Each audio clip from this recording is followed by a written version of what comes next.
to our third class in national status in a Moorish state. I am Gabonde Wasebe Haji, Minister of Foreign Affairs for Allodium Moorish Prady, Monte, Colorado. And we're providing this class so that we can bring people up to speed as to their national status in a Moorish state. There's a new paradigm unfolding, and you're right at the head of it because you're watching this video. So why is it important to have national status in a Moorish state? It is to come out from under the jurisdiction of the United States of America, United States, and the Union States as their Moorish subjects or proteges. We're going to get into Moorish subjects and proteges a little bit later, and you'll hear that more and more as you deal with Moorish states. But the key part here comes from the Treaty of Madrid, Right of Protection in Morocco, 1880. And it says, we must choose between entire submission to the laws of the Empire of Morocco by way of a Moorish state. We must choose between entire submission to the laws of the Empire of Morocco via a Moorish state. Now, we have said a lot of things over the years as Moors about our nationality, about our national standing, and about what we have claim to as individual Moors based on our birthright, consanguinity, our bloodline, our matrilineal descent through our mothers. But we have not made those claims through a state that is a Moorish state that has followed all of the parameters and codes and guidelines of the international community to come into the affairs of men in the world. So that's the step that we're making. Now, one of the first steps that you as an individual will make in relationship to your national status in a Moorish state is to certify your oath and allegiance to that state. You, the living Moor, choose an appellation. Now, the living Moor has an appellation, okay? Renounce all prior allegiance and oath to any foreign potentate, nation, state, secret society, etc. Make an unwavering oath and allegiance to your Moor state. That's key. Without that, the state has no standing because the state exists because of the people.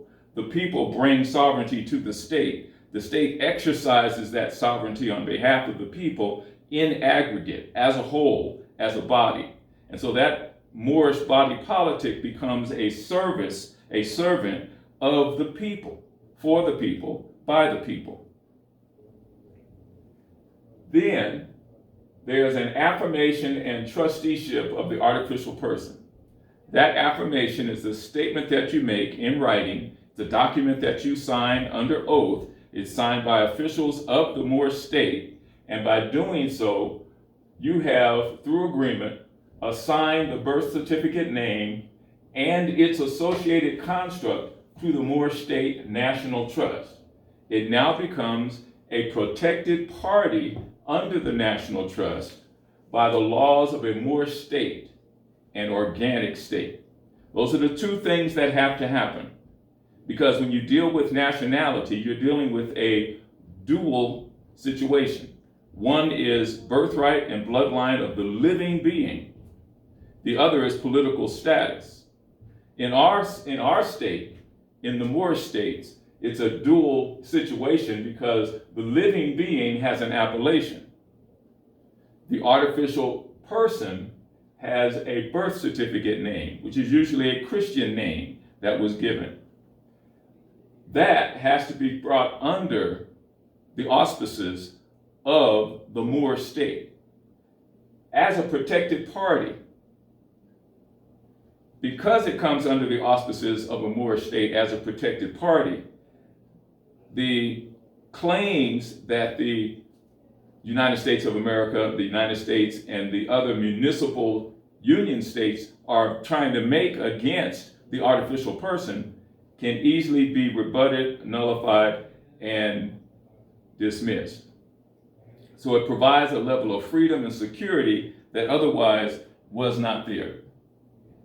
Okay, we're going to go into the document that we were using from the last session, and it's called allodial consciousness, and we were dealing with the contrasting and the comparing Moorish national under a Moorish state and a U.S. Moor under the United States as a subject and protege. Okay, so we've been contrasting those two things. Now, we're going to go right into the concept of birth certificate. Now, birth certificates were issued initially back in the 20s, the late 20s, and they were required in the early 30s, and they've been used as surety bonds or as collateral for the national debt. So, in a Moorish state, the living being who has an appellation, the Moorish national, has a allodial record of live birth. They don't have a birth certificate because as a living being, they were never dead at sea. They were never civiliter mortuus. They were never without life. They were never the artificial person. They were just used instead of the artificial person. Under the United States construct, the birth certificate represents United States property. And as United States property, it has the right to do with and classify and to authorize and to provide civil rights, which are conditional and temporary, as much as they want, to look as beneficial as they can be. Okay? The birth certificate under the Moorish state is basically just evidence of the artificial person that exists as a Sesta KV trust. I'm going to say that, a Sesta KV trust. Okay, it's not something you have to do a deep dive into, but you have to understand that when there's a Christian name, a birth date, and a social security number applied, those three things make up a Sesta KV trust. It can identify a Sesta KV trust. And that trust carries with it a value that is then, through that certificate, traded in the bond market from the day or weeks after one is born. So the allodial record of live birth is for the living being. The birth certificate is for the artificial person. So we claim both of those under the auspices of the state. The Moorish state claims the living being, the Moorish national. The Moorish State National Trust claims the artificial person as a protected party under the laws, the Constitution, and the consular court venue of the Moorish state. So both are protected in that, and both are given immunities from any foreign jurisdiction that might impinge upon it. So let's take a look at the Social Security number. If you were born in the United States, you have one. If you have a job in the United States, you have one. They were given at birth. When this birth certificate was done, the Social Security number was done.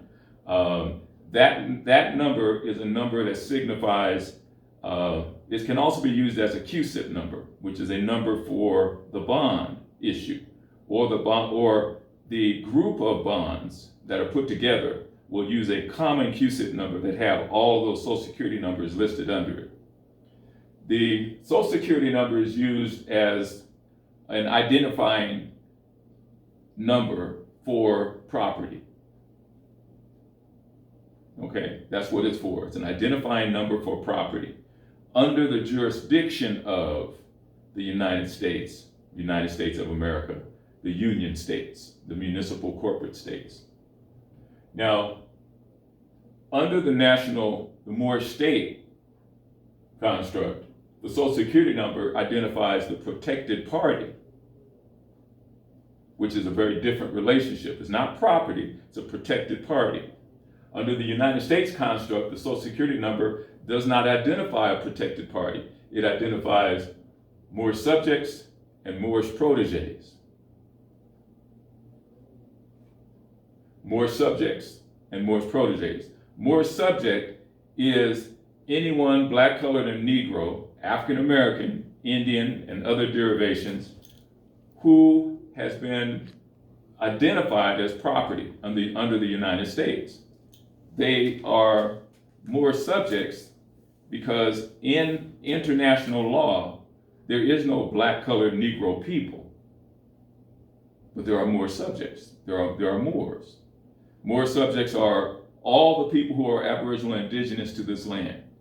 Moorish proteges are those Aboriginal indigenous people who are under the service of United States of America, United States, municipal states of the various United States corporations and so forth. So those are the proteges. Now, another identifier, driver's license. If you are an adult in the United States, you probably have a driver's license. They say it's an identification, but true identifications don't expire. Okay? It's a license to drive. Driving is a commercial activity, so it's a driver's license. Okay? Now, they also use it to identify and get your consent to be a United States citizen, to consent to military service, to consent to actions around your organs, to consent to many other things, okay? So there's a lot of contracts in that driver's license that people are not aware of. They're called adhesion contracts because they adhere to the instrument, but they're not expressed in the instrument, okay? Now, in the Moorish state, you will receive a national identification card, a national ID number, okay? A national ID card expresses your identification. It expresses who you are, what your national status is, what political allegiance you've made. It will have the appellation, the date of birth, of live birth. It will have a mailing location, and it will have a place for your autograph. Also a thumbprint, which represents your unique signature, and also a description, height, weight, eye color, hair color, and so forth, that kind of thing. And a photo, okay? And on the back of it, it will have an explanation as to your status and how you are and what rights you have as a Moorish national of that particular state.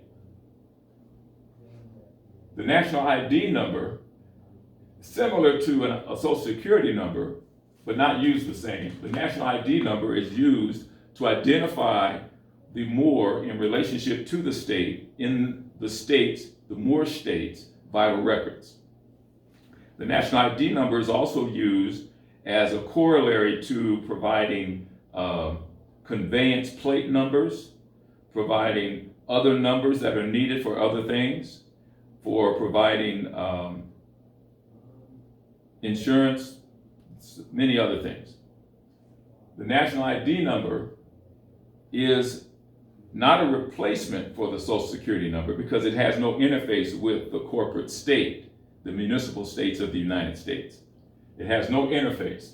It only has interface with the Moorish state. So that property, so that the people, the protected parties can be identified and associated properly with their ex relation. That means the living being that has a relationship to that artificial person. That's what the national identification number is for. Now, passports. United States passport. United States passport identifies the party as a United States citizen.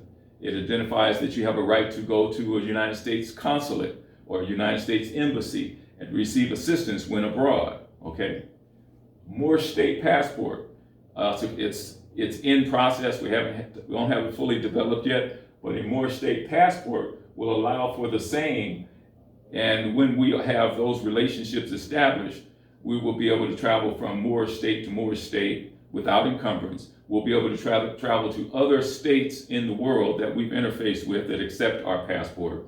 And we will have access to consular protections in the process, you see, through treaty relations. Because a Moorish state can enter into treaty with any other state in the world.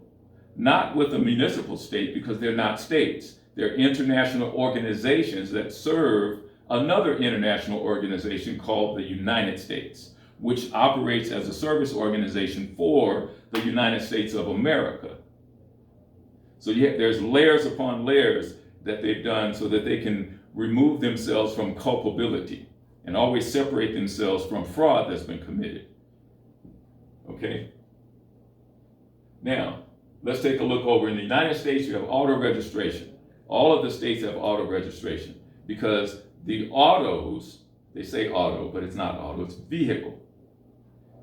The vehicles are actually the property of the state. The state has relegated all vehicles as being commercial vehicles and all operators as being drivers of those commercial vehicles and are involved with trafficking goods and services.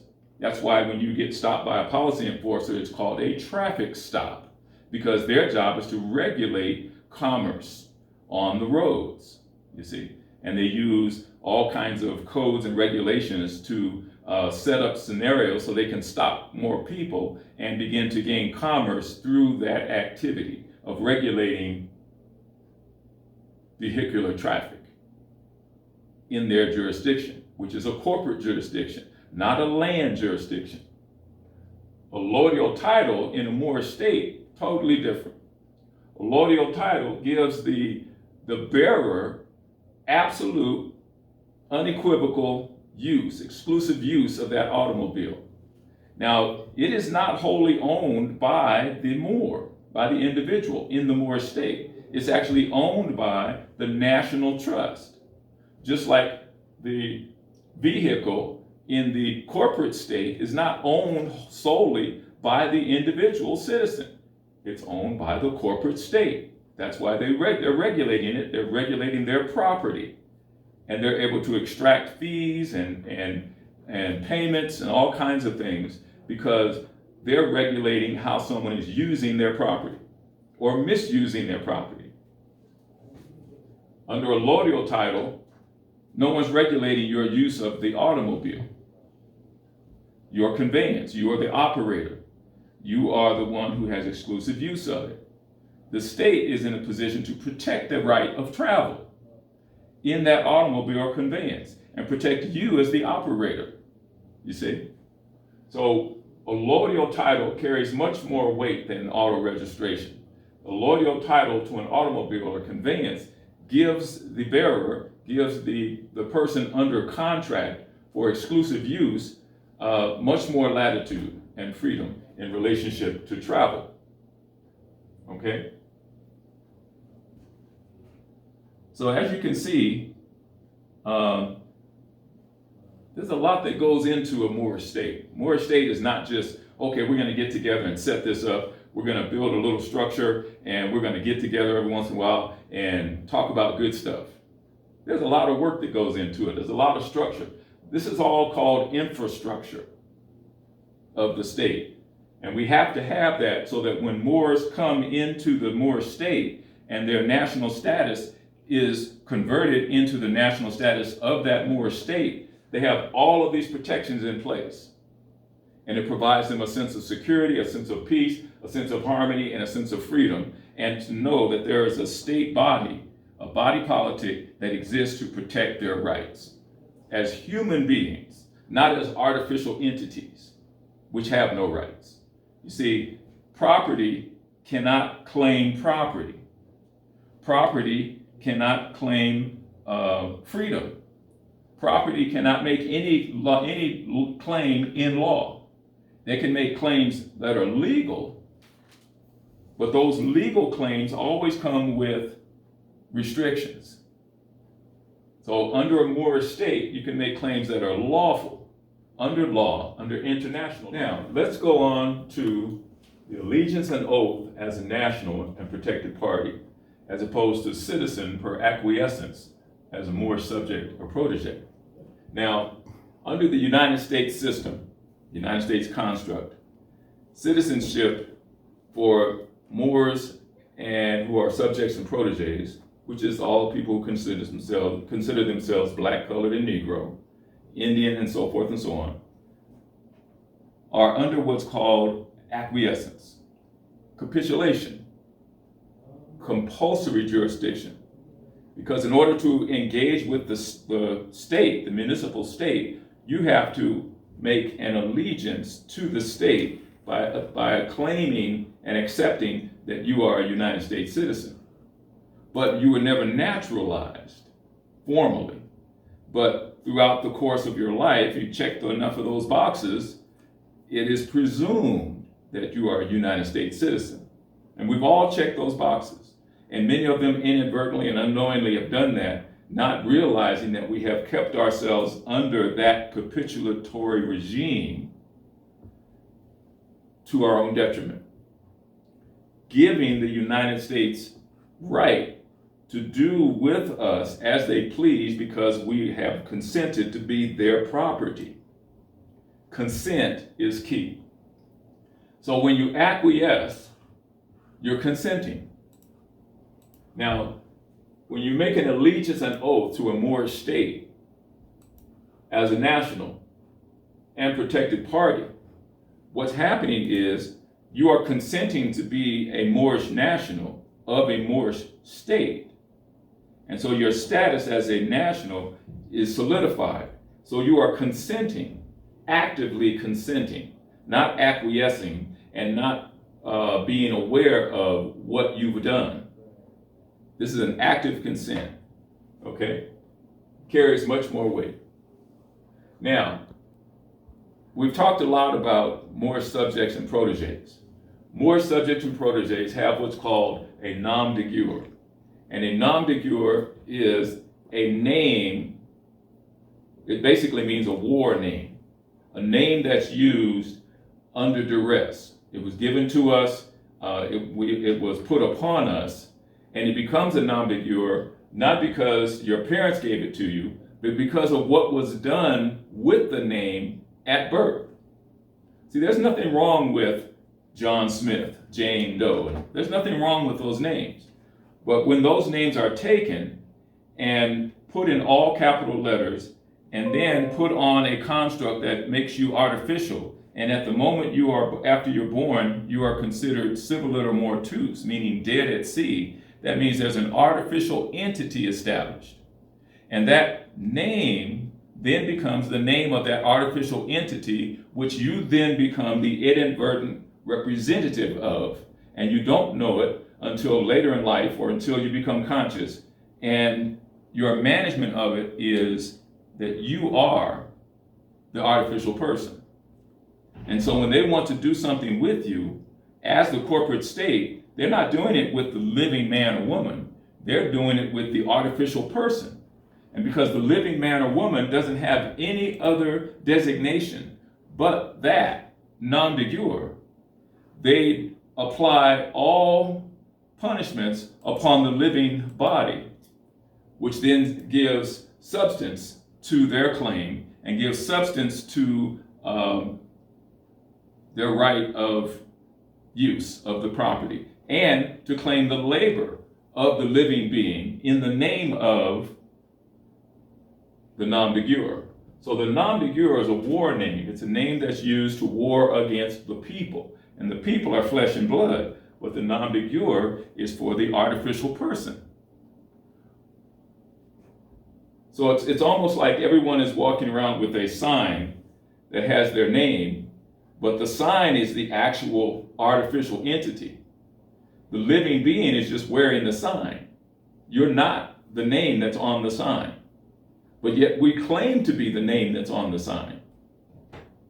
And mistakenly put ourselves in harm's way by claiming to be this, when in reality we're this. The nom de guerre as a protected party under a Moorish state. Now you can only claim this if you are more subject or protege. But you can only consent to this. Here, we've acquiesced and capitulated. We've been compelled to accept that construct. When I talk to Moors who are incarcerated, I find that all of them are incarcerated under their nom de guerre. Even if they were Moors before they were incarcerated under their nom de guerre. How is that possible? Because their construct was, at the time, that they were that nom de guerre. They hadn't rebutted it. They hadn't claimed anything else. They hadn't made an oath and allegiance to a Moorish state. So they did not come under any protected status in relationship to the nom de guerre. So the nom de guerre in the Moorish state becomes a protected party. And it goes in the national trust almost like inventory. Like you have automobiles, you have land, property, and you have protected parties. They're property of the trust because it's artificial beings, it's artificial entities that have that name, that social security number, that birth date. It's an artificial entity. The Moor, who is a national with that Moorish state, comes under a different status because now their information goes into the state's vital records under their appellation. So that's why you want an appellation. We're going to skip down to this one right here at the bottom. So why is an appellation important? Well, if you've been listening closely, you can see that there has to be a separation between the living and the dead. And that separation is done by taking on an appellation. An appellation is a designation with a title. And as Moors, we take on a designation with a title, which is in contradistinction to the name that we were given at birth. It doesn't have to be totally different from that name, but the title will designate it as different. Or it can be totally different. Some of you may have cultural names that you've used for yourself. Those names are totally appropriate. Add in El, Bey, Day, Al, or Ali. We'll talk about that in a minute. And then that cultural name becomes an appellation.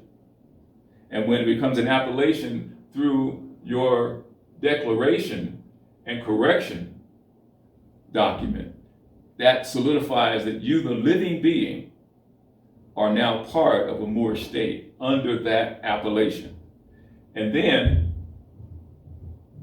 through the national trust, the nom de guerre that you were using before on your driver's license, marriage license, or any other licenses comes under protected status because it has also pledged that it is under the laws of the empire via the Moorish state.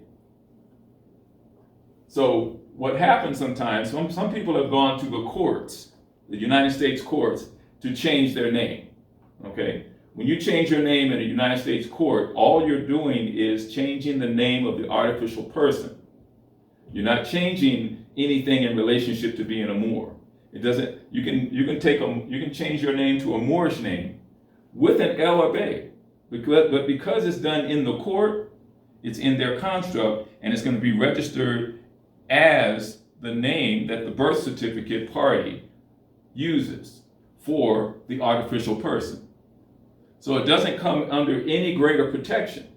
It's just, this is the name of the Moor subject now, or the Moorish protege.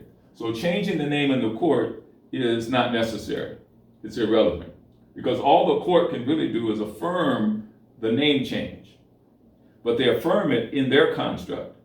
They affirm it in their paradigm. They affirm it in their jurisdiction. They don't affirm it in the Moorish state. So when you do an appellation, declaration, and correction for the living man or woman, what you've done is you've separated yourself from the artificial being, from the artificial entity, the artificial person. That separation is important. There is a Latin maxim called disparata non debent jungi. Disparata non debent jungi. It means dissimilar things ought not be joined. Okay, I'm going to write it.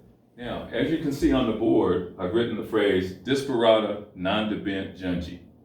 It's a Latin maxim that comes from our ancient jurisprudence, and it means dissimilar things ought not be joined, which means flesh to flesh, paper to paper, like to like. Now, that's a very key principle. Because what we're doing in the Moorish state is we're making sure that the separation between the artificial being, artificial person, and the living people are separated, so that the living people and the artificial person do not get intermingled and the jurisdictions get confused, which leaves the living being susceptible to claims made upon the artificial person. This is very important. So to go back up, you'll see a line here that says affirmation and trusteeship for the artificial person. Okay? That's a document that's used to make the claim by the Moorish state upon the artificial person. And then that artificial person and the associated information goes into the national trust under protected parties. Okay? Now, under the United States, capitulation to U.S. artificial person. That's what everybody's been doing. They've been capitulating to that, saying, well, you wake up in the morning, you look in the mirror and you say, I am so-and-so. And that's a Christian name. It's a name that was given to you at birth, but it was taken from you at birth as well and made into something else. Your parents didn't know it, you didn't know it, but the entire society has been operating upon you as that artificial person. And whatever claims a corporation has on that artificial person, they have applied to the living being. Two separate entities ought not be joined. But what's been happening? They've been joined. And as a result, people are going through a tremendous amount of trouble and travail, not knowing their true status or how to correct that status. For Moors, the only way to relieve ourselves of that burden is to come under national status with a Moorish state. And that's how we free ourselves, okay? So let's take a look at some of the constructs that we are in and how they relate to being part of a Moorish state, and how it contrasts and compares with what we are used to seeing under United States jurisdiction. In the United States jurisdiction, under the several states, they have marriage license requirements. And those marriage license requirements might also include common law marriages. They might also include other types of relationships that might afford someone the right to property and so forth. But marriage license is a standard construct across the land in the United States jurisdiction, which is a corporate jurisdiction. It's not a land jurisdiction. So when a person receives a marriage license, or a couple goes to get a marriage license, what are they actually doing? They are entering into a contract with the state, making an agreement, which includes many things that are not listed in the marriage license. Some of those include that the state has a right of claim on what is produced by that couple, a right of claim on the issue from their mating, a right of claim upon their wealth when they pass on, a right of claim on their labor, jointly and severally. You see, so there's and then there's other contracts that come into play. There's relationships in dealing with healthcare. Who gets to represent who can speak for who? You see, so all of those things come into play with a marriage license. A marriage license is with the state. It is not a divinely ordained situation. Ministers are trained to require marriage licenses, okay? And as they require the marriage license because ministers, in some cases, inadvertently become agents of the state to move people into that status for the state's benefit. And they talk about it's divinely ordained, the spiritual union, and blah, blah, blah, and all these wonderful platitudes and so forth.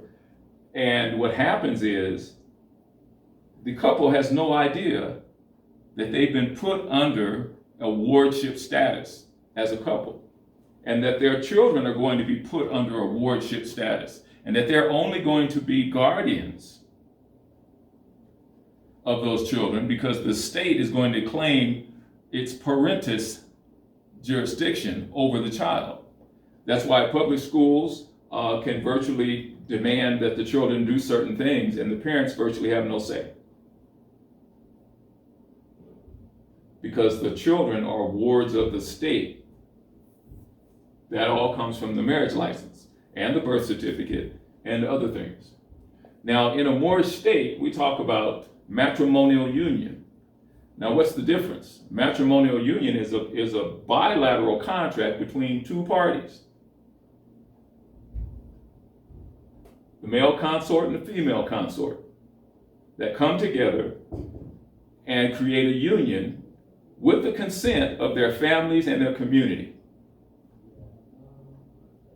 And they solemnize it in a ceremony. We have a certificate of matrimonial union, and there is an affidavit of matrimonial union that they fill out and sign, and then they can file that with their Moorish state government, because that then becomes something that can be used in relationship to determining the disposition of property if there are children involved. That would follow the line of descent based on the consanguinity of the mother. So matrimonial union is a very different construct than marriage. Marriage is actually a warring situation. Matrimonial has to do with the mother. It's a union with the mother, to honor the mother, to protect the mother, to bring that energy into prominence. Marriage license has to do with patrilineal descent, has to do with patrilineal control. And in some societies, marriage also means that the woman becomes property of the man. And in some states, that's still in their books. It may have become softer, but it's still there.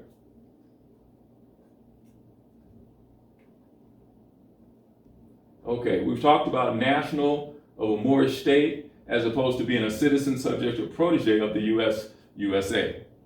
Now, this is something that Moors have not paid attention to.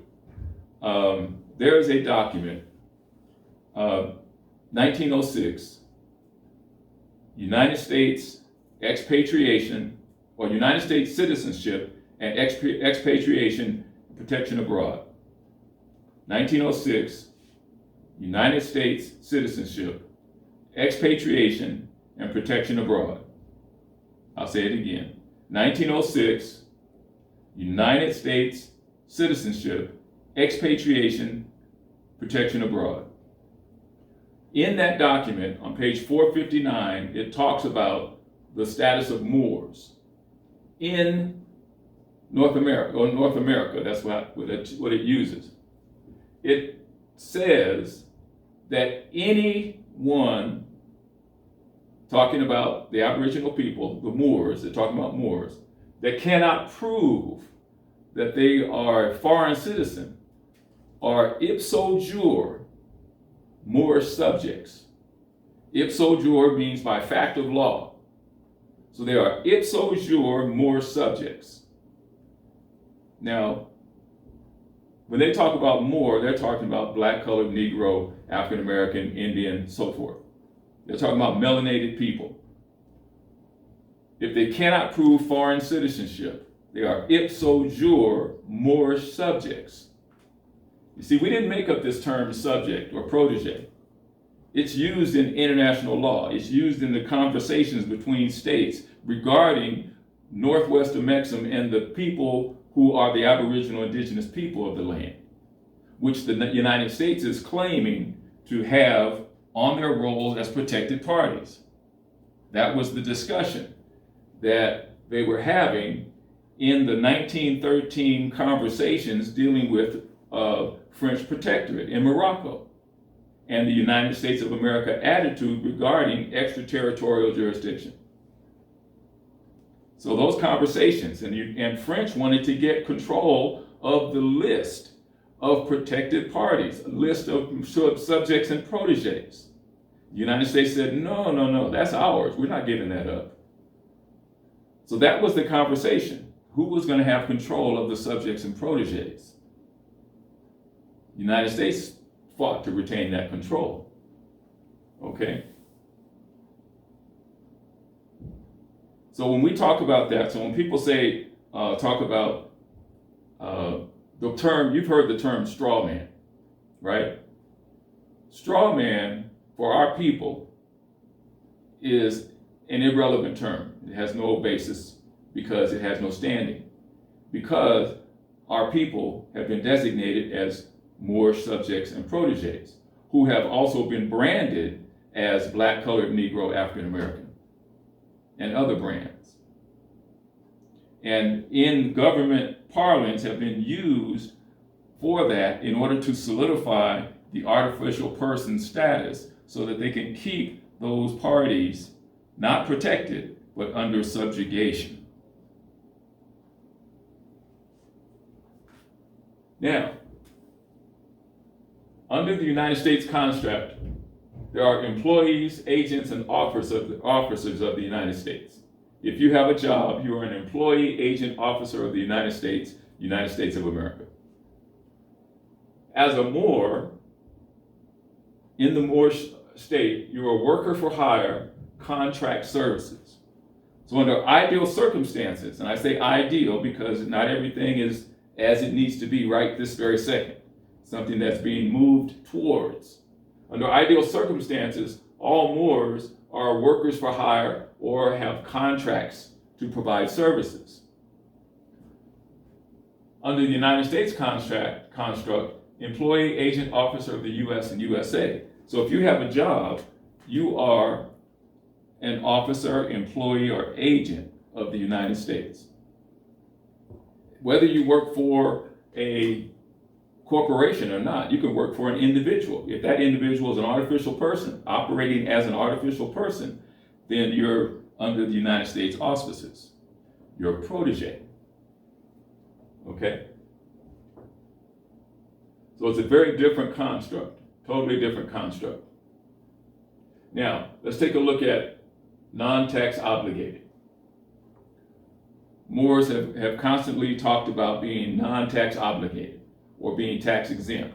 Tax exempt is not the appropriate term because exempt means that you've gotten permission to be exempt from a tax. We're not exempt, we're just non-obligated. We are the actual tax creditors through our Qadi. The Qadi is the magistrate over deed, taxes, and assessment.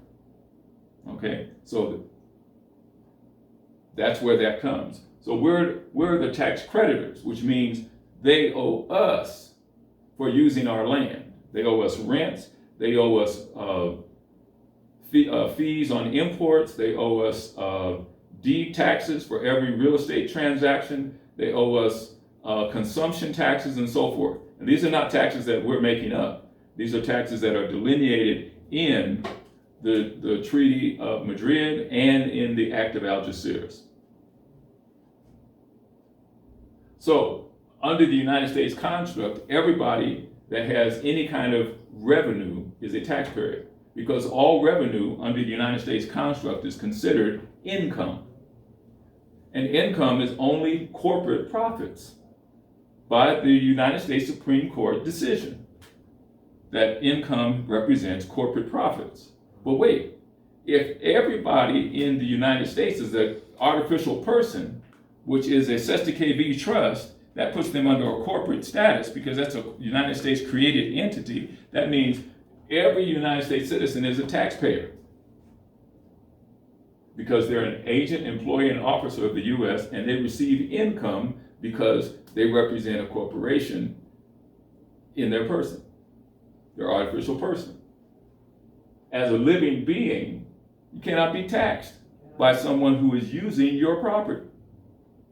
You cannot be taxed by someone that is on your land, claiming your resources, you see. So being a tax creditor means that you are owed taxes, you are owed rents and royalties and fees, okay? So that's the difference. See, it goes back to the same principle, disparata non debent jungi. Dissimilar things ought not be joined. So over here, the taxpayer is right in line with that whole construct. Here, tax not obligated, as a tax creditor through the Qadi, which is an office within the Moorish state, becomes free of this tax obligation and has a tax obligation to impose upon those who are using our land and resources. Okay, let's go on. Let's go to this next part. Now, when we're dealing with our children, our young people, we have to understand that there are certain terminologies that reflect their status, that will keep us clear as to their status and where they should be held. The immediate forebearer, progenitor, offspring, blood heir, progeny. Those are terms we use in the Moorish state, okay? Under the United States, we talk about parents, guardians, wardens, kids, children, issue, okay? Immediate forebearer, progenitor, as opposed to parent, guardian, or warden. Okay. Now, you know, a warden is someone who manages a warehouse of people's bodies that have violated codes and regulations in relationship to the corporate state under the artificial construct, the artificial person. So that's a warden. And a guardian is somebody that just looks over somebody else's property. And a parent is someone who stands instead of the state in their state's claim of parent parentis. The parent stands in that state's stead in order to carry out the state's mandate. So if the parents don't do what the state wants them to do, the parents can lose claim on the children. And the state will take the children and bring them into a wardship status under what's called social services, or what is those? There'll be custody issues, and then they may be remanded to another family to be raised by another family. You see. So we talk about our young people as offspring, blood heirs, and progeny. Not kids. Children are issue. Kids has to do with goats, animals. Children are property, and issue is property. So when they talk about issue, that's in the marriage contract, they talk about all issue therefrom, from that coupling. So in the Moorish state, we talk about matrilineal heritability. In the corporate state, it's patriarchal heritability. Okay? And you'll find that all in many places in the world. But the closer you get to natural, organic, aboriginal peoples, you'll find matrilineal heritability. Now, the value of matrilineal heritability is that it respects the cycle of life. The patriarchal heritability tends not to respect the cycle of life. It tends to want to control and dominate and usurp and use that cycle of life that flows through the mother. So the matrilineal heritability is a much more kind, gentle way of expressing and being in relationship, whereas patriarchal heritability is a way of extracting, of usurping, is a way of being in control. Okay? Now, under a Moorish state, in that contract, we see ourselves as part of nature. And we're not here to dominate nature. We're here to be in alignment and be in harmony with nature. Because nature knows best. Nature's been around a lot longer than we have. Nature's been around for billions of years. What we can remember is maybe the last few years. And we might have glimpses of memory that go back to childhood, glimpses. And it's probably not even accurate because it's tainted by everything we've experienced since then. So, we're part of nature. Nature has memory that goes back much farther. In the Western construct, or let's say the United States construct, United States of America, the corporate state, it has a concept of being superior to nature. And that superiority reveals itself in, you can just drive around any metropolitan area in the United States and you will find natural areas being ripped apart, artificial constructs being built. You'll find they'll build parks. I was sitting in a park with someone the other day, and we were talking about this whole idea of natural and unnatural and so forth. And I said, we're sitting in a park, and there's a parking lot for cars in the park. So the cars have a park for cars, and the people have a park for the people. But yet the park is artificially constructed because grasses and lawns, as they have in the park, don't grow naturally. The trees, as they're placed, wouldn't be placed in those places because there's no water in those areas. So the trees grow where there's water. It's a natural construct. It's a natural outgrowth. Okay? But it's an artificial environment that's made to simulate something that is natural. You see? So, another one. Elders valued for their contribution to society. Now, in a Moorish state, the elders will be valued for their contribution to society, because we know that time gives knowledge, and knowledge gives the opportunity to see what was, so it can be applied to what is, so things can be brought into harmony. So we're not repeating the same mistakes. In the Western construct, elders are put in homes and wait for them to die. Now, this we see, you can go right back to the Christian black codes, and you will see that this is what happens to elders. Elder slaves who are no longer able to work are remanded to a hospital, and the slave master has to pay, at the time, 8 cents a day, which we would think is paltry, but pay 8 cents a day for their upkeep, to feed them and clothe them and house them. Sounds familiar? Nursing home. But what does the nursing home do? The nursing home takes the Social Security, it takes the Social Security trust, it takes all the benefit that the state provides to the nursing home on behalf of that artificial person that's in the nursing home, who can no longer work, provide labor to create wealth and produce commodities and so forth. So that person is remanded to a place to just be there and die without family being present and caring for them. And that happens all too often. And we see that growing in our society. I should say our society, in the United States society. In the Moorish construct, elders are valued for their contributions to society. So as we progress, our elders will be living in homes with their families, cared for by their families or people who are trained to care for them, so that they can be around people that will nurture them, love them, honor them, and receive the wealth of their wisdom. It's a very different construct. Now, at this point, I'm talking more about culture, because the culture, Moorish culture, is a culture of being conscious. Because we make choices. We're choosing to submit to the entire laws of Morocco via Moorish state. We're choosing an appellation with a title. We're not capitulating to the artificial person. We're choosing to be in a national status with a Moorish state. So our construct is about being conscious, being aware, being proactive in terms of doing what is best for us, rather than capitulating to what someone else might have put out and say, well, this is the norm, this is what everybody needs to do, as with the jab and with other things. So let's take a look at this. In our Moorish culture, erudition, knowledge, and scholarship is valued. So erudition has to do with high level of understanding. It's not just learning facts and figures, it's learning why facts and why facts figure. What is behind the numbers? What makes the numbers work? What's the science of that? Knowledge, gaining knowledge from experience, looking at what's the lesson. What's the lessons from history? What's the lessons from science? What's the lessons from astronomy? What's the lessons from medicine?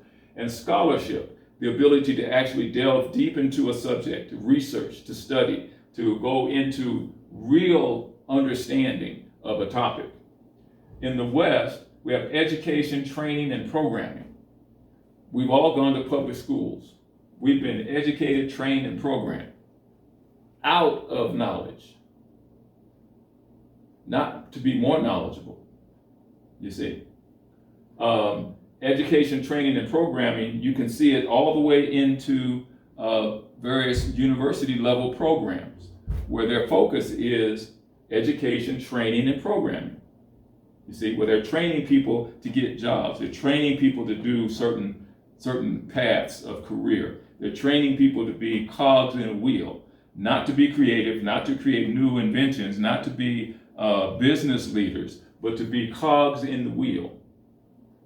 You see?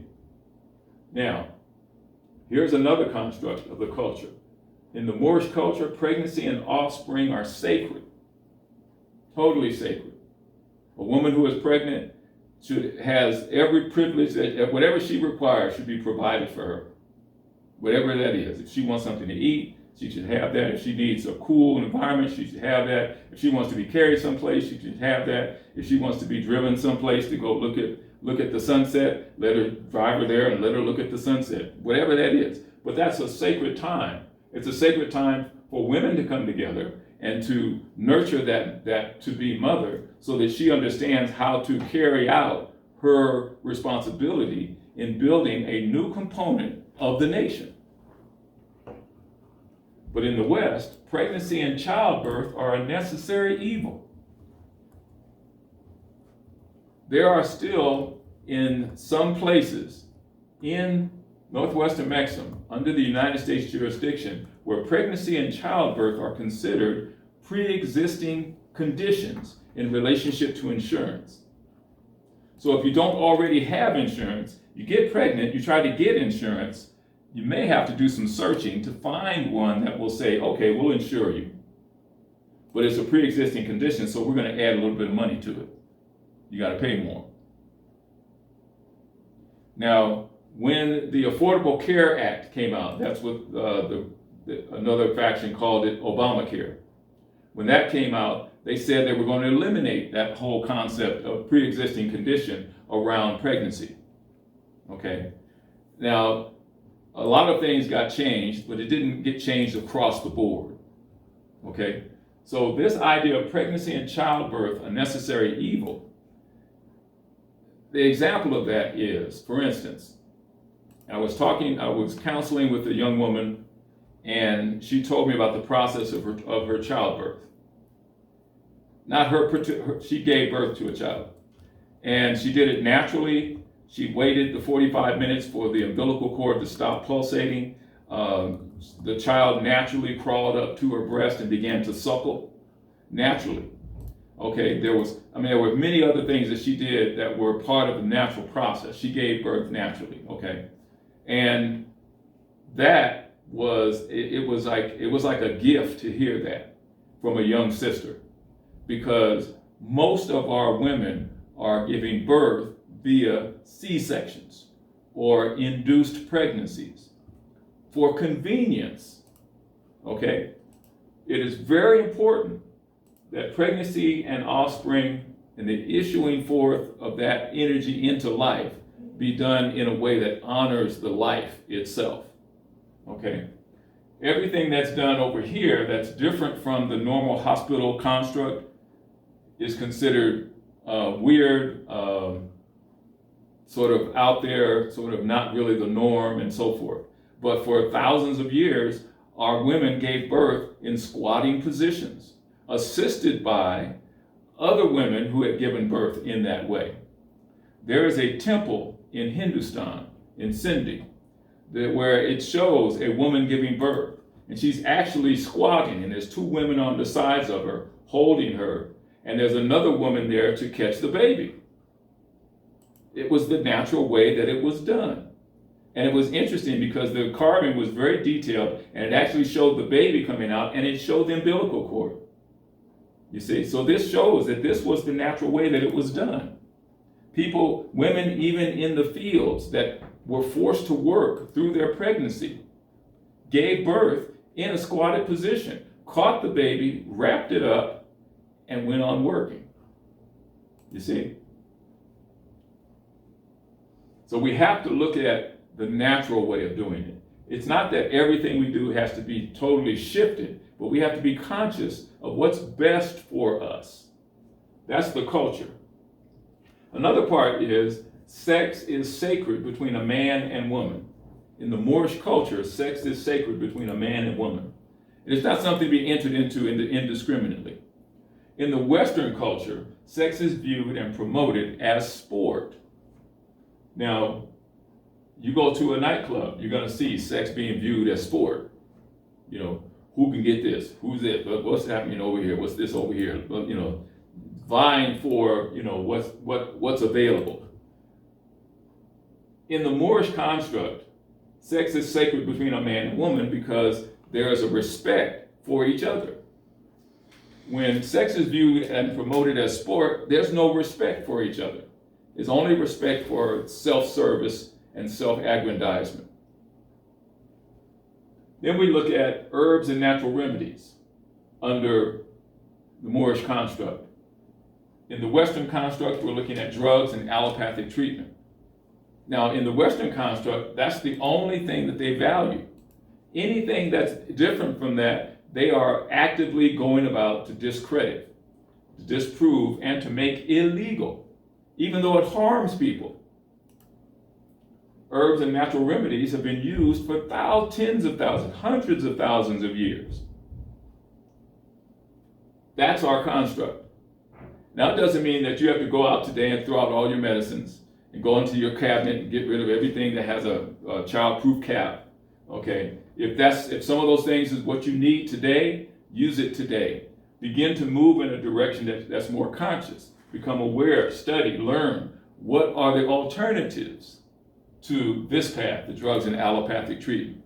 Okay? Nothing is to be done overnight. Nothing is to be done cold turkey, because you can put yourself in harm's way by doing that as well. In terms of our food, we have to become conscious. Our food should be whole food, not the store, but the food. Whole food. That means living food. Processed food the life has been taken out of it. It has flavor, it has texture, it's edible, but certain plastics are edible. Government cheese is edible. It's like a plastic. There's other foods that are edible that are not really food. When I worked in the health food industry, I remember this one year, I think it was 79 or 80, a particular company, whose name I won't mention, won the national prize for the best cherry pie. That cherry pie had no cherries in it, no cherry juice. It had no real grains in it. There was virtually no real live food in it. The cherries were made out of a guar gum. The cherry filling, the juice, the red, was a red dye number such and such, and it was a mixture of some other things that made it sort of like I don't know what the baking parlance would be, but you get what I'm saying. And then the crust was made with another kind of ingredient that wasn't really a grain. It was a gluten, but it was something that was far processed away from the actual grain. And it won the prize for the best cherry pie. It had no real living food in it. And people were buying it and eating it. You see? So living food is the best food, because living food helps you live. Just become conscious, become aware, become thoughtful when you want to deal with food, with what you drink, and so forth. Also consider natural, organic, non-GMO foods and products. Just consider those things, because those things are less tainted than other things. For instance, synthetic, artificial, toxic foods and products.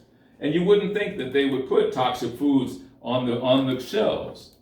But you have to understand that there are 1,000 food additives, chemical food additives, that exist in the market. 100 of them have been tested as to how they affect the human body. That means 900 of them have not been, but they're used for texturizing, for tenderizing, for taste, for, of course, flavoring, for preserving, and so forth and so on. Okay? And we don't know what they are, because we can't read them, because they're unpronounceable by most people. So people look at a label and they try to read it. If you can't read it, don't buy it. It's very simple. If it says turmeric, it has turmeric in it. If it says turmeric extract poly, bi, such and such, whatever. It's like, that's not really, that's not turmeric. That's something else that's like turmeric. Okay? We follow principles of love, truth, peace, freedom, and justice. That's our culture. And our culture carries that into everything that we do. When we're dealing in Western culture, there is a tendency for commercial purposes to weaponize systems and structures. You can see the hospitals are weaponized.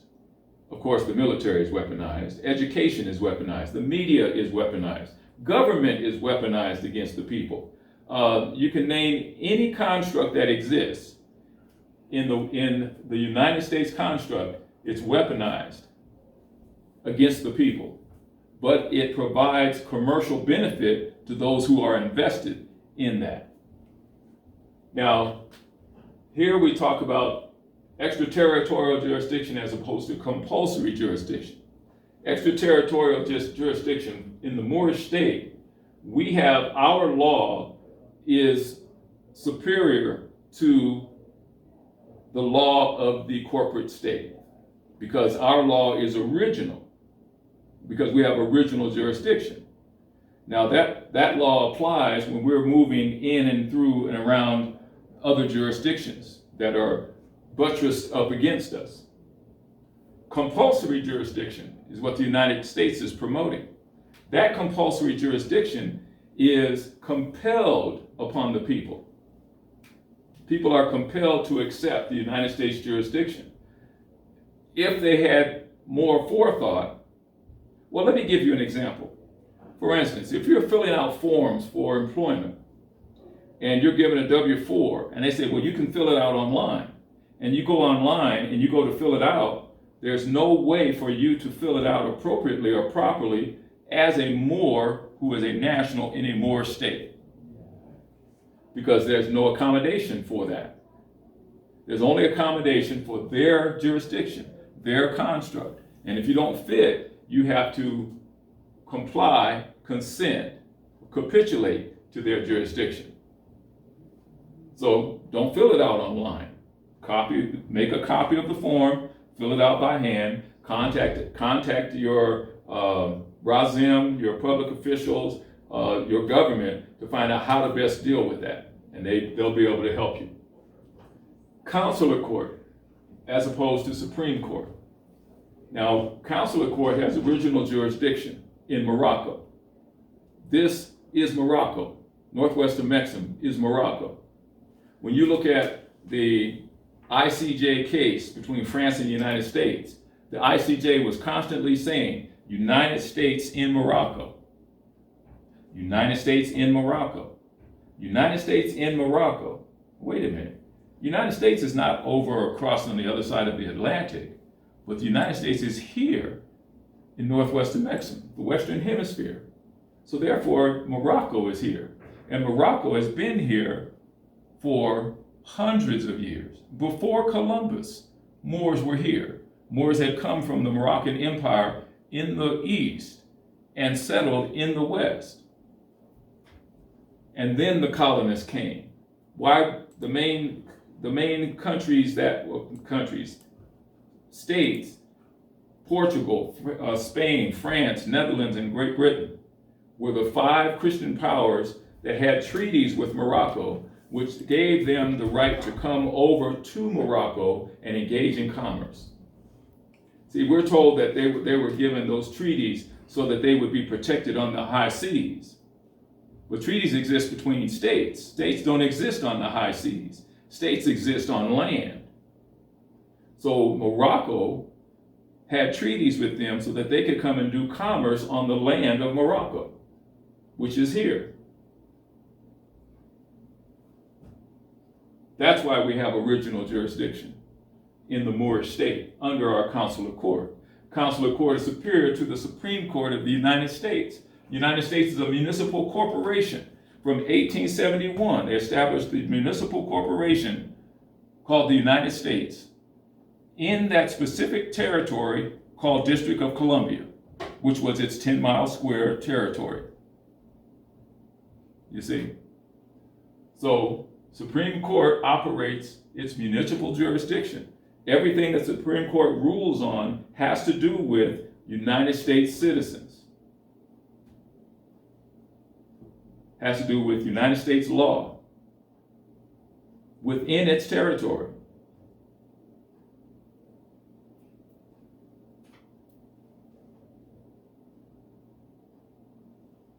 Okay.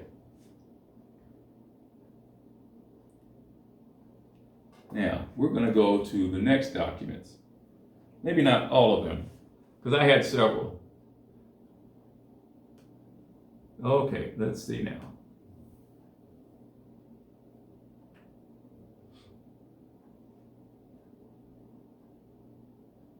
Let's go a little more into the name change. The name change is very key, because this is when you change your appellation, you're not getting rid of the birth certificate name. That's what we've been taught that we need to do, that the birth certificate name is an evil that we must run away from. The truth of the matter is, it's not an evil, it's a tool. And running away from it is running away from a major tool that you have access to in order to effectuate your movement in this society, both the Moorish and the corporate. It allows for the interface to take place, keeping in mind disparata non debent genti the whole time. So, in regards to correcting or changing your name, okay?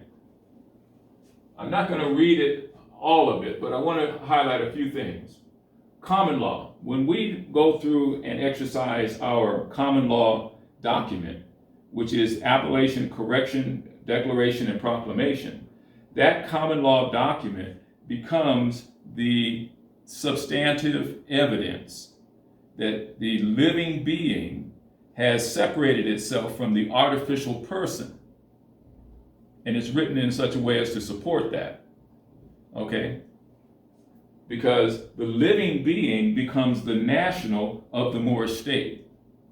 The artificial person becomes a protected party under the national trust. So you see, there's two things going on. And those two things have to happen in order for Moors who are Moors within a Moorish state need to do in order to exercise their freedoms and for their freedoms to be protected.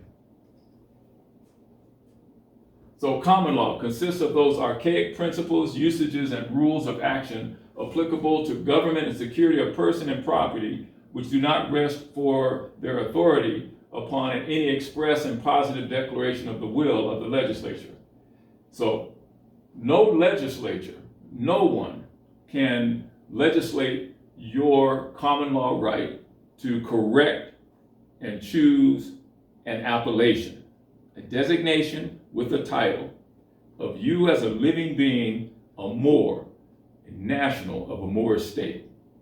That cannot be legislated. No one can deny you that. In the Universal Declaration of Human Rights, Article 15, it says everyone has the right to a nationality. In the rights of indigenous people, it says everyone has the right to a name and a nationality. So both of those things are key. And nationality that they're talking about is not your blood right, your birthright, but your political allegiance. And so the common law predates the contemporary legislature, derived laws. This should give one a better understanding about the inalienable rights being natural and first. Natural and first. So when we do our documents, what we're doing is we're making common law declarations, common law positions. We're espousing our common law right to establish our status and to proclaim and declare our oath and allegiance, to affirm ourselves, the artificial person, as being remanded over to the National Trust for protection. And by doing all of that, we have taken ourselves out of the United States jurisdiction. And our process then becomes, how do we operate in relationship to that jurisdiction, since it's so interimposed upon us that it's necessary for us to interact at this time in order for sustenance, survival, and so forth. Okay? So it says, therefore, the court method of corroborating a name correction and change is not to be assumed as being necessary nor superior but merely a formalized method of confirming or acknowledging a person's right to a name correction or change. Now, as I said, name correction or change. See, they're talking about a name. They're not talking about appellation. An appellation comes under the common law construct. If you go to the court to change your name to your appellation, what you've done, you've changed your name into a name, and the appellation stops being what it was supposed to be, a representation of you as a living being. Okay?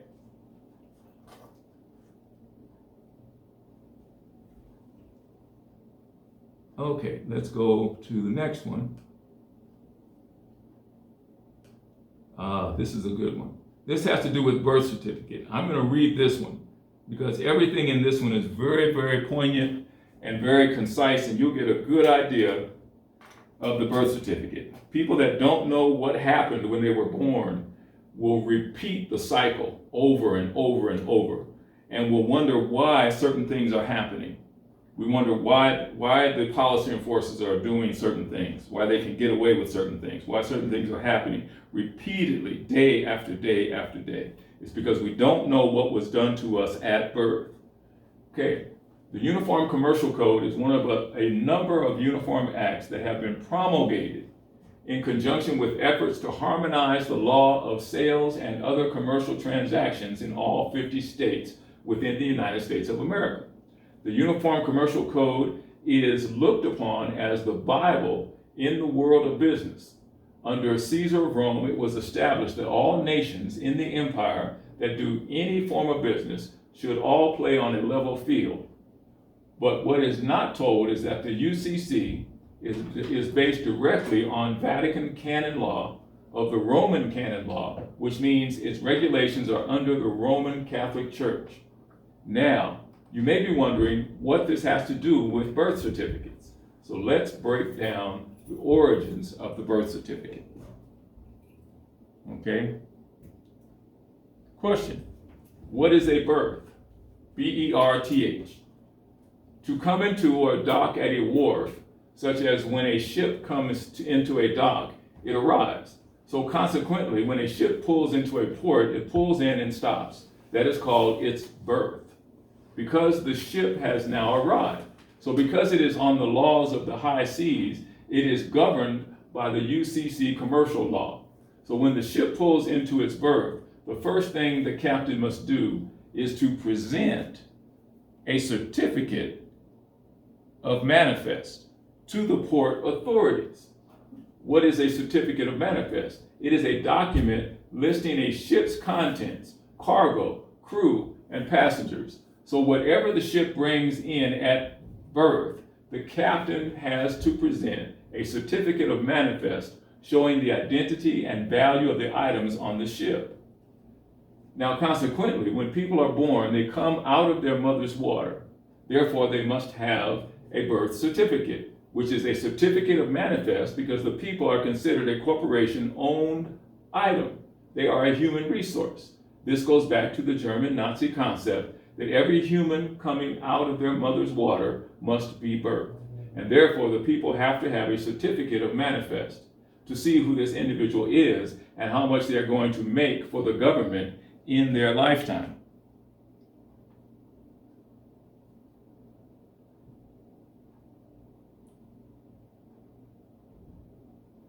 Okay.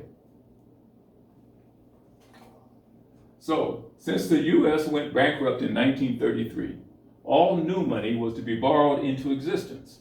All states started issuing serial numbered certificate house receipts for births and marriage in order to pledge the people as collateral against those loans and municipal bonds taken out with the Federal Reserve's banks. The full faith and credit of the American people is said to be that which backed the nation's debt. That simply means the American people's ability to labor and pay back that debt.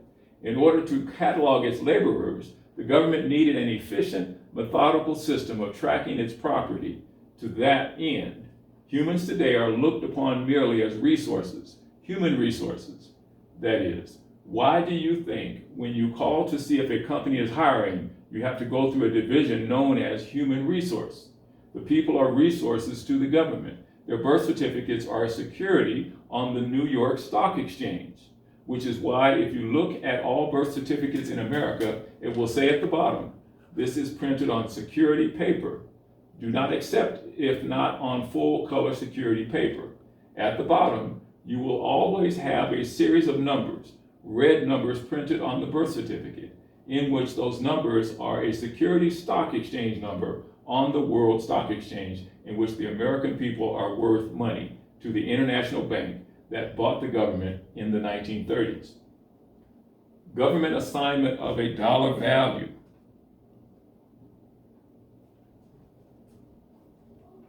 To the heads of citizens in America began on July 14, 1862. Head basis. When President Lincoln offered 6% interest-bearing bonds to states who freed their slaves on a per-head basis. See the government knows that they can only extract so much money out of the economy. So their idea is to bankrupt private owners so that the banks who are behind this syndicate become the owners of all the assets in this country. That's the real scheme. That's the real motive. By encouraging Congress to spend money it doesn't have. Congress has to turn around and lean on American labor and American private property for collateral. So they do that by fraudulent conversion of birth certificates. For example, doctors who are franchisees of the state are obliged to sign birth certificates and forward them on to the Secretary of State in Sacramento. They make certified copies and forward those birth certificates to the Department of Commerce in Washington, D.C. The Department of Commerce does the same thing. They make certified copies and forward them on to the International Monetary Fund in Brussels, Belgium. Now, this is the center of the hub of the banking syndicate. They are, of course, loaning these huge sums to various governments around the world, including the Congress of the United States. Okay, I'm gonna stop there on that one. So what you have is you have a birth certificate system that is designed to fund the United States of America by using the birth certificates as collateral through the bond market for the loans that they make at the Federal Reserve.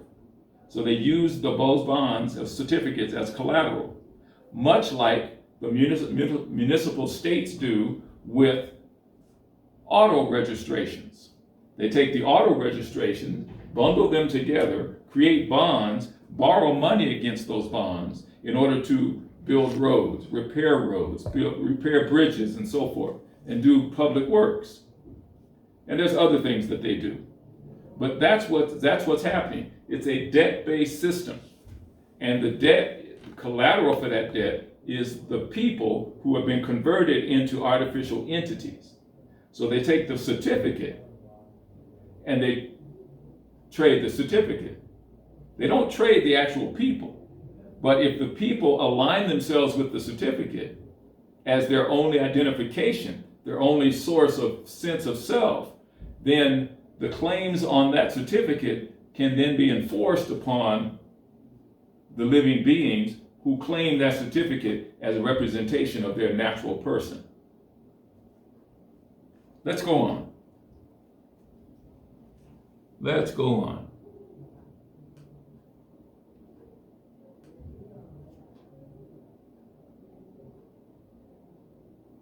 Okay, I'm going to skip this one.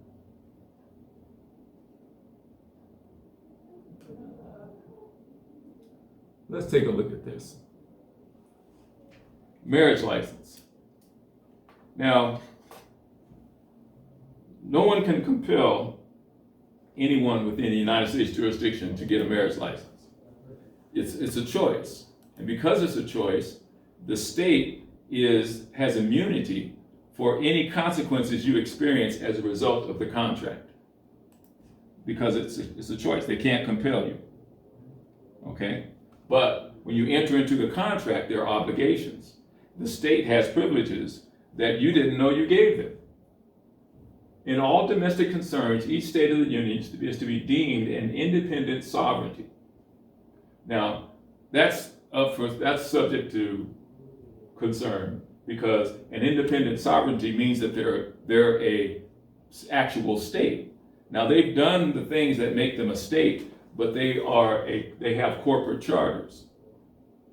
And their constitution has to be in alignment with the Constitution for the United States, which is a corporation, an international organization, which makes the state an international organization, not having an independent sovereignty. You follow? So that's a misrepresentation. As such, it is its province and its duty to forbid interference by another state as well as by any foreign power with the status of its own citizens. So it claims to have certain rights under international law, but yet they don't want to recognize international law when they're obligated. Okay? So the marriage license is for their citizens. See, if you're not a citizen of a state, of a United States state, there's no need for a marriage license. It's not required. Now, this jurisdiction over divorce proceedings of residents, let's take a look at residents. Who is a resident of that state called California? Artificial persons. A Moor who is aligned with a Moorish state through an oath and allegiance, an affirmation document as well, they're not a resident of that corporate state. They're actually a resident of the Moorish state, which has original jurisdiction in what was known as that California territory. So the marriage license is between artificial persons. So it's a piece of paper for two pieces of paper to come together that created other pieces of paper. Literally. So you have artificial person signing a contract or being compelled to sign a contract through the living being that inadvertently doesn't know that they're representing artificial persons, to sign a contract with the state to give the state whatever the artificial persons produce.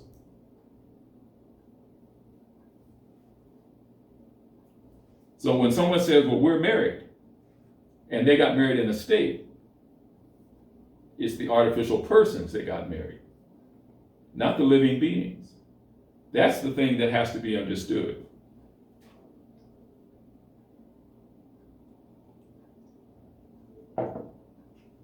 Okay, there's more, and I don't want to go too long because we have to take this to another level. What's next? Here we go. Capitis diminutio. Now, this is a principle I want to share that I've discovered in the Henry Campbell Black's Law Dictionary, 7th edition. And it's very telling because it describes a process for actually freeing yourself from the control of the state. Capitis diminutio is the destruction of the caput, or legal personality. Legal personality is artificial person. Capitis diminutio, so to speak, wipes out the former individual and puts a new one in his place. And between the old and the new individual, there is, legally speaking, nothing in common. So between the living and the artificial, there is nothing in common. A juristic personality, artificial person, may be thus destroyed in one of three ways. 1, by loss of the status libertatis. This is the capitis diminutio maxima. Status libertatis means privileged status, a status of freedom, status of liberty. This is the capitis diminutio maxima. Number 2, by loss of the status civitatis. This is the capitis diminutio media, magna. This has to do with civil status, okay? And 3, by severance from the agnatic family. This entails capitis diminutio minima. This is what we are moving to in our Moorish state. Severance from the agnatic family. Agnatic family has to do with the lineage of the father. the descendancy through the father's claim on the issue, on property, on land. Okay, so severance from the agnatic family. This entails capitis diminutio minima. Now, how do we express that? When we write our appellation, in all lowercase, but only when we're dealing with the corporate state. And when we do that, we're doing it in relationship to the nom de guerre. So I'm going to write it on the board here so that you can see an example.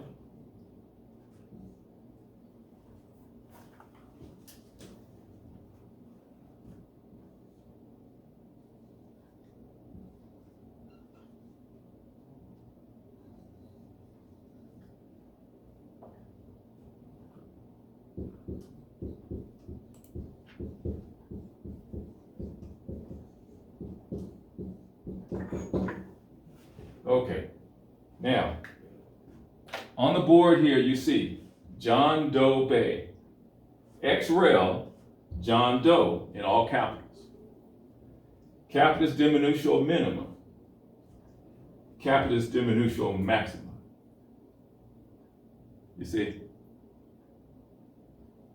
So what you're saying here is that you're not part of the agnatic family. You stepped out. You're a Moorish national with a Moorish state under a matrilineal system. Over ex-rel, meaning you have unique knowledge and information about this artificial person. This artificial person is the one that's interfacing with the state. This is the living being that manages and is the executor of this artificial person. So that's how you sign as a Moorish national in the Moorish state. Now you can do this and not be a national in a Moorish state, but you don't have any protections. You have nothing backing you. You have nothing on record that says this is your appellation as a Moor under a Moorish state, and this is the protected party. You follow? It's important to understand those differences. So let's take a look at some of these definitions. Legal personality is an artificial entity. Juristic personality, artificial entity. Status libertatis, having a privileged status. Status civitas, citizen status. Agnatic family, restricted to affiliations through the male line. So freedom from the agnatic family is freedom from these restrictions or affiliations through the male line. You see? It's interesting how certain things you find in some of the books available, dictionaries. Dictionaries provide a great deal of knowledge if you know what to look for. Okay? So I wanted to share that because that's a key component of a lot of what is happening and what Moors under a Moorish state will have to do in relationship to the United States corporate state and its municipal governments around the land. Now, this document I have is going to be on our website. And if you don't know what our website is ampacgov.org.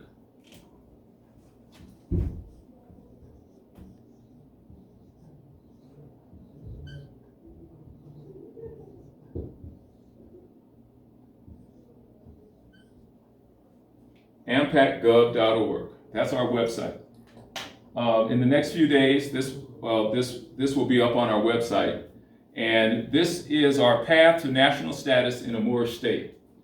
So there are steps to follow. If you want to become a national in a Moorish state, you follow these steps, and you'll be well on your way to accomplishing that. In the process, we encourage you to study the videos on the our YouTube channel under Lodium Moorish Pradium Ante Colorado. You want to first study the videos that are fundamental classes. You want to go to the treaty classes and then the study sessions. And when you do the study sessions, start with number 1 and progress on from there. And you'll have a good solid foundation. Now you don't have to do that all complete all of that before you nationalize, but that's part of the education that's ongoing. So, path to national status in a Moorish state. This is what we're going to ask of you, and this is what we're going to do for you in the process. If you seek to correct your national status and are under AMPAC's jurisdiction, the following is the path available. Now, this is key, AMPAC's jurisdiction. This is the path for AMPAC, Loaded Moorish Praedium ante Colorado. There are other Moorish states that have a path that's similar, and if you contact us, we will refer you, and there'll be that relationship. We have those relationships in place, so we will refer you. But this is the path. Step 1, watch the 3 videos on national status in a Moorish state. This is the 3rd video. That's essential. So you want to watch all 3 videos. Step 2, email AMPAC at info@ampacgov.org. Include in the subject line, national status class. Okay?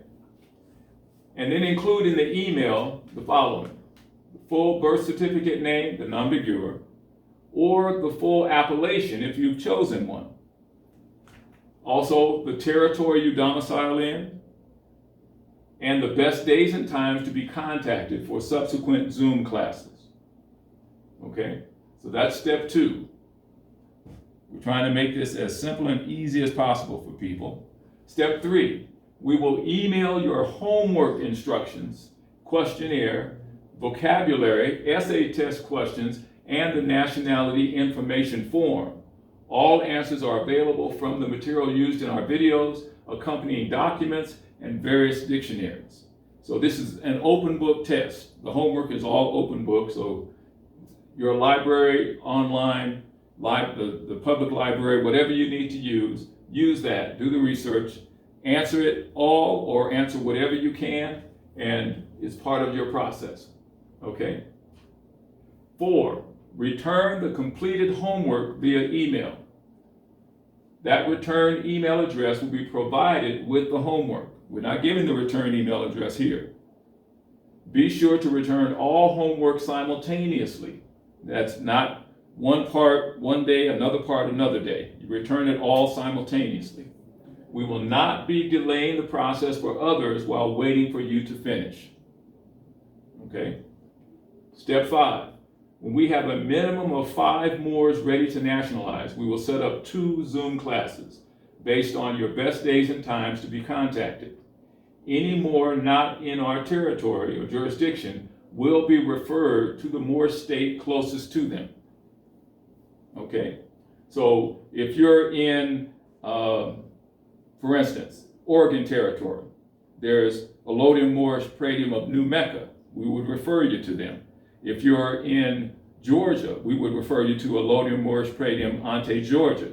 If you're in New Jersey, we would refer you to Unami Buffalo Nation.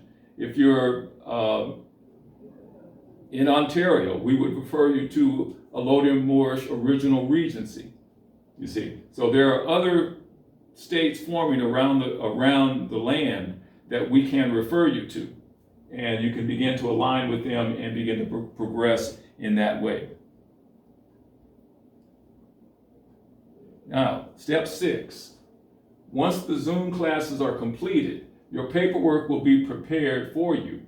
You may come to our Sunday open meetings, sign your documentation, and have it signed and sealed by the appropriate AMPAC government officials. Now, this is for people that are in our jurisdiction. This is not for people who are in other jurisdictions. Because of the beginning nature, the inception of all of this, we cannot nationalize everybody every place. It has to be in their jurisdiction of that Moorish state government so that they can receive the best protections possible. So if you have found yourself in an area that does not have a Moorish state, begin to align with other Moors that are dedicated and are willing to work together and begin to follow the steps that we have laid out in our study sessions. Start with one and progress on. If you have questions, you can send an email to info@ampacgov.org if you want further information. Now, step 7. From that point on, you are a Moorish national with AMPAC. We encourage you to continue your studies and get involved at the level you are able. So, we want as many people as possible to take advantage of this.